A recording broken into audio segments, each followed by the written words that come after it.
এই প্ৰশ্নটো এবাৰ চাওকচোন প্ৰশ্নটোত কি কৈছে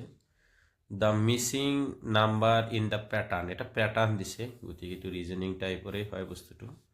দিয়া আছে 12 14 17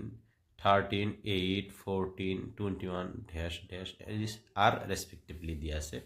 অপশন দুটাকে আছে প্ৰত্যেকটোতে যিয়ে নহওক আমি এইটো চাব লাগে প্যাটাৰ্নটো কেনেকুৱা আছে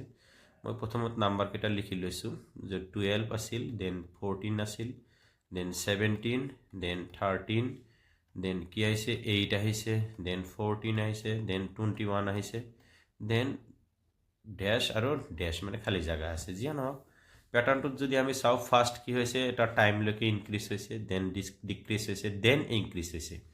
সো ফার্স্ট যদি আমি চাও ইয়াতে 12 ৰ পৰা 14 লৈকে কিমান ইনক্ৰিজ হৈছে 2 প্লাস হৈছে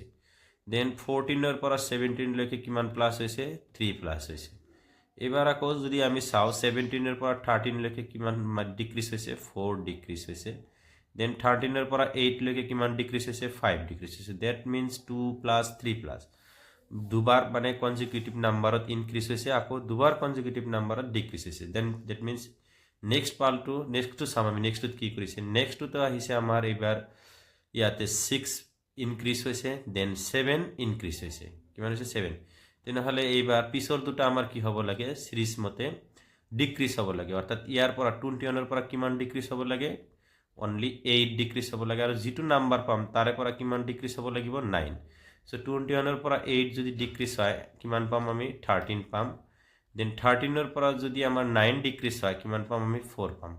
13 আৰু 4 যেটো অপশনত আছে সেই অপশনটোৱে শুদ্ধ উত্তৰ হ'ব অপশন নম্বৰ কি আছে অপশন নম্বৰ বি আছে গতিকে শুদ্ধ উত্তৰটো কি পাম আমি অপশন নম্বৰ বি পাম আশা কৰিছো আপোনালোকে বুজি পাইছে ধন্যবাদ